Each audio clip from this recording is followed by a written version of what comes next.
আল্লাহর এক বান্দা ছিল নামাজে সেজদায়। তখন আল্লাহ রাব্বুল আলামিন তাকে ডাক দিয়ে বলে, বান্দা তুই যতই নামাজ পড়, যতই সেজদা কর, তোর জায়গা জাহান্নাম। এই কথা শুনে বান্দাটি বলল, আলহামদুলিল্লাহ। আল্লাহ তখন বলে, এই বান্দা, জাহান্নামের কথা শুনে কেউ আলহামদুলিল্লাহ কয়? বান্দা তখন বলে, আল্লাহ, জাহান্নামের মালিকও তুমি, জান্নাতের মালিকও তুমি।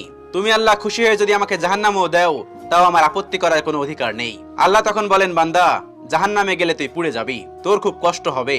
বান্দা তখন বলতেছে, আল্লাহ, কষ্ট শুধু আমার হবে না, তোমারও হবে। আল্লাহ তখন বলতেছে, বান্দা, তুই পুড়বি জাহান্নামের আগুনে, আমার কষ্ট হবে কেন? বান্দা তখন বলে, আল্লাহ, কোনো মায়ের কোল থেকে যদি কোনো বাচ্চা পানিতে পড়ে যায়, তাহলে কোনো মাই দূরে দাঁড়িয়ে থাকতে পারে না, দৌড়ে গিয়ে বাচ্চাকে কোলে নেয়। আমার বিশ্বাস ওই মায়ের চেয়ে কোটি কোটি গুণ দয়া তোমার বেশি। আমাকে জাহান্নাম দিলে তুমিও আল্লাহ শান্তি পাবে না। আল্লাহ তখন বলে, বান্দা, এই দলিল তুই কই পাইলি? বান্দা তখন বলে, আল্লাহ, আমাদের জাতির পিতা ইব্রাহিম আলাইহিস সালাম তোমার প্রেম মুখে নিয়ে যখন নমরুদের আগুনে পড়ে গেল, তার আগেই তুমি বলে দিলে